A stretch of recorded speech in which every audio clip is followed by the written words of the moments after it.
after that, and then 13 people got into fatal accidents in that time frame. That's a lot. Wow. And now it's in a museum. That's too many. That's crazy. That's so many. That, like, I'm surprised the car is still, like, yeah, that's nuts. How does the car still exist? How many times did they rebuild that car?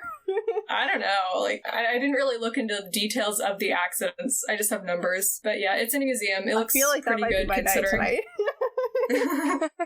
They probably rebuilt a lot of it, honestly. Yeah. Anyway, and I have another one. The next car belonged to late actor James Dean. James Dean, they've talked, this came up in a later episode. I did mention this in my notes. We'll be returning to this car later. He got into a fatal accident while driving his car, and afterwards, the car's new owner began to sell off its parts, and that's when scary stuff started to happen. The new owners of the engine and the drivetrain both got into serious accidents, and one of them died, and the main part of the car found new owners after that. Then the garage it was stored in burned down, which is nice. Very nice. And a bunch of other stuff happened just wherever they took the car. Like, it killed and injured people for 5 years. Yikes. Before it mysteriously went missing during transport in 1960. I love everything about that story, honestly. So it's still out there, and it could be waiting like an evil artifact in a fantasy movie. It's like the One Ring. It's gonna come back, guys. Not unlike our haunted parts in the planes that we talked about in Phantom Traveler. Exactly. Yeah. I'm so glad that you actually had both of those, but especially both those were great. I love that. Did anyone else have anything they want to talk about in terms of like ghosts or haunted vehicles? Yeah, I did a little bit of research into the media side of it. Okay. So I actually found a list of 10 horror films featuring villainous motor vehicles. That was the title of it. That is such a great title. So it was the 10 of them. There's obviously more because apparently this is like a great storyline for Hollywood to do. But I'm starting off with one of the most famous ones, which is, I've seen this movie, and it's not that great, but it's called Duel, and it was released in 1971, and it was Steven Spielberg's directorial debut. And it's about this man who is a business commuter. He's driving from California in his Plymouth Valiant on his way to go meet a client. And as he's driving, there's this like big Peterbilt truck that starts antagonizing him and is trying to like chase him off the road and kill him. And there is a driver seen, but like barely. The way that they play it off, they're trying to play it as if the truck itself is doing this and not the driver. Like, this movie was really weird and hard to follow, but it did make it seem like it was like a haunted truck trying to like kill this man, and he almost killed like a bus full of school kids, and it was a really weird movie. And for it to be a Steven Spielberg one, I was like, what is this? What's going on? Well, it was his debut. I feel like you need to point out that Eileen drives a Plymouth Valiant. She does. Interesting. Yes. Fun tie-in. And then there's another one. There's two more that I want to note. There's one called The Car from 1977, and it's a possessed Lincoln Continental. And this one actually ties in with the episode where at one point the car was trying to chase a whole bunch of teachers, and the car led them into a cemetery, but it didn't go in to like continue chasing them because it was consecrated ground. So that like also ties into like the episode with the truck being demolished on the consecrated ground of the church. I like that. Also, I feel like it's hard to drive in a cemetery. Yeah, you don't really want to drive over the headstones and stuff, you know. It'd be slow. And then the most important possessed car movie, to me, I don't know, probably a lot of people, is Christine. Right. I'm like, there's a Stephen King, yeah. Yeah, this is like the best Stephen King movie in my opinion. Christine is amazing, and actually showing that this car really is possessed, and it like takes over like the radio to try to communicate with people, and the way that it like falls in love with its human driver. Like it's just a really good cinematic masterpiece in my opinion. That's great. Now I'm gonna ask my guests for a low light, which is their least favorite part of the episode, and a highlight, which is their favorite part of the episode. Frances, would you like to start? Yeah, my highlight is actually a two-parter. I liked Dean's face in the scene with the teacup.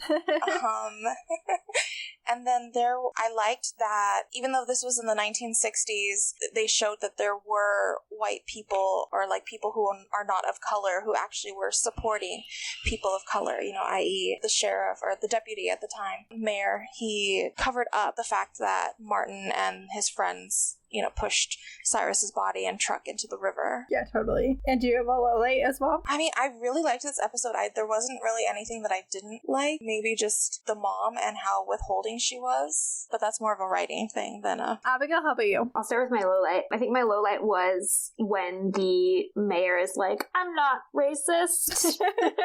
Because I'm like, come on, dude. Like, do better. Do better. And my highlights are basically every moment that Cassie, like, is just speaking her mind with Dean and making him, like, be real with her. Because I think we get to see, like, this side of him that is really cool because she just, like, pulls at that vulnerability and, like, makes him admit his feelings. And I like when Dean has to have feelings. He doesn't, but I do. Meredith? Okay, so my highlight is the scene where Mrs. Robinson is telling them, like, her story. Because I just think it's really well acted and the music is really good in that scene. It just makes me, like, stop and watch the whole thing every time. As a low light, I don't really like sex scenes, so I'm gonna make that my low light. Fair. My low light turns into a highlight by the end, but it's not my highlight. My low light is probably all the hate that this episode gets. Like, this episode's kind of seen as like a joke. It's the episode with the racist truck. It's a little clunky, but this was a pretty progressive episode for 2006 in a show marketed to conservative men. Yeah, like I feel like, I don't know, there's a lot of really stupid stuff on this show, and the racist truck just gets way too much flack, because when you're actually watching the episode, it makes sense. Yeah. Yeah, it's actually a fairly sensitive episode for what it's addressing, all things considered. It's handled significantly better than Bugs, which is a low bar for sure, but still an improvement. The 1960s isn't the only place interracial couples aren't always welcome. TV tends to not be super big on featuring interracial couples. Picture all the couples you've ever seen on TV. If there's a character of color, they are almost always paired up with another character of color, but in this episode we have two interracial couples. Cassie's parents, obviously, and then Dean and Cassie. I cannot state enough how beautiful Dean and Cassie both are. How pleasing they are to look at. I had not rewatched this episode in a long time. I don't think I'd seen it since I started allowing myself to be openly bi. It's a whole new world, honestly. Oh, you're gonna have so much fun with so much. Cassie's beautiful. My highlight, I still think bottom Dean is hilarious. I think everyone involved with the show had varying degrees of authority issues, and it showed, but I find it both, like, funny and fortuitous given the direction that this show and the fandom took regarding Dean's sexual preferences, that in season 1 they were just like, no, don't tell us what to do. It's so funny because they really, really want Dean to be a particular brand of masculinity, yet even in season 1 it just fails dramatically, and he's way less of the macho man, and it's fantastic.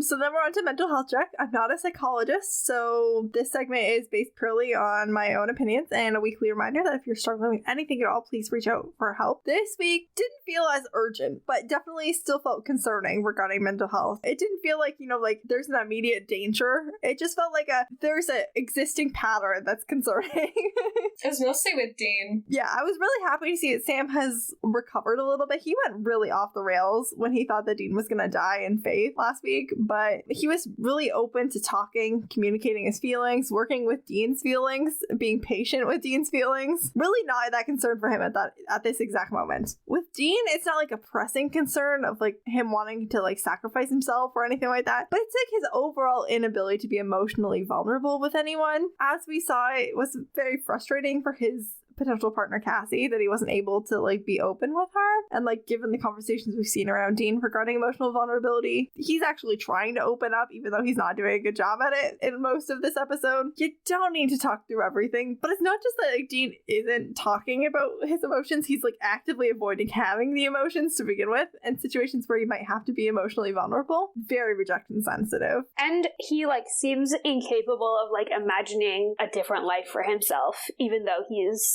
obviously doesn't love a lot of the things he's having to do. Like, even when he's talking to Cassie about, he's like, I'm still really involved with my dad's work. Like, he identifies that it's not, like, his choice, really, but still seems just like, he's like a really fixed mindset of, like, I'm stuck and I can't see a way out. Which, yeah, like, not pressing, but, like, and, like, going to become a problem. Yeah, and it's not even just, like, Cassie who's having a hard time, like, developing in a relationship with Dean. It's anyone who's ever gonna try and get to know him, because he's so emotionally needy, but also emotionally unavailable to provide for anyone else's emotional needs. Like, he can't. Even Sam struggles, and the two of them really just, like, know each other better than anyone. So yeah, that's where I'm at with that.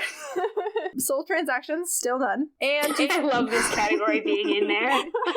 I know I'll forget to add it if I don't talk about it. Smart. I'm gonna figure out how much a human soul is worth. I'm gonna figure out what the maximum thing I can sell my soul is. I think it's worth at least 3 butterflies. Well, because there's so much talk about what different characters sold their soul for. Yeah. And I really want to, like, come up with a measure. At the end of the show, I want to be able to say, this is how much my soul is worth. We want a spreadsheet of, like, if these things have happened, this is how much it's, you know. And then to finish off this week's episode, we have Line of the Week. Guests might have picked lines that were funny or cute or dramatic or emotional. So let's start with Abigail. My line of the week is, I think we'll be working these things out till we're 90. Because I just love it. I love that hope in him. That's cute. Meredith, what was yours? Oh shoot, I had one in my head and then left. That's okay. Wait, I liked it when Sam was saying, like, I hadn't thought of that. And I also like Dean's response when he hung up. Oh, that was good too. Frances, what about you? So I really loved when Cassie's mom finally was, like, spilling her guts, and she got to the part of her story where she said that the mayor, when he was the deputy, that he did nothing because he knew what Cyrus had done. And I feel like that is such a powerful, like, statement for her to have made, to say, like, this white man knew that a black man killed someone, but also knew that the person he killed had been killing other black people, so he just laid it to rest. And, like, that was such a powerful moment in my mind. Yeah, that was good. I had 2 picked out, because I always pick out a couple. One is the same as Meredith. Honestly, that thought hadn't occurred to me. And then my other was the little exchange that Sam and Dean had when they were faced with the truck, where Sam says, so burning the body had no effect on that thing? And then Dean said, oh, sure it did. Now it's really pissed. Such a good line. And that is it for this week. So I'm gonna let my guests sign off and give their social media and anything else that they want to plug. So we're gonna start with Meredith. All right, I am at Instagram and Tumblr as Shades of Deianira, and if you go there, you can look at my drawings for the novel I'm writing. Yes, perfect. And Frances. You can find me on TikTok and Instagram as letitbelove_93, and also on Twitter as Destiel1993, and I try to post a lot of supernatural content, and currently I am doing serial TikToks, so go check me out. Yes, I'm so excited for your, like, TikToks about serial and non-Zayed. Loving that. And Abigail, finish us off. Yeah, you can find me at Driver Picks the Pod on TikTok and Instagram and Tumblr, and on Twitter at DPTP Show on Twitter. Yeah, and you can also find our also Supernatural Watch Through show at Driver Picks the Podcast, basically wherever you get podcasts. We're, like, almost done season 1 right now, which is really exciting. I'm excited. I'm going to be joining you for an episode of season 2, so yeah, I'm so stoked about that. It's gonna be great. I'm excited. I'm a little nervous about the 30-second recap, but that's okay. It's okay. It'll be good. I've been KJ. You can find me on all social media platforms at Life Messes of KJ. If you want to be on the podcast, you can either reach out to me there, or you can reach out through the podcast social media. You can email the podcast. Our email address is supernaturalopinionspodcast@gmail.com. You can find us on Twitter at SPN Opinions Pod. We are Supernatural Opinions Podcast on Facebook and at Supernatural Opinions Pod on Instagram. And if you could subscribe and leave us a review wherever you listen to this podcast, that really helps people to find us. And if you want to hear more of me and my thoughts, you can check out my other podcast, Series of Opinions, available on all the same places as this one. This podcast was written, recorded, produced, and edited by me. Thank you to Faith Ebert for our logo. Our theme song is by Joe Veretta. Thank you once again to all of our amazing guests.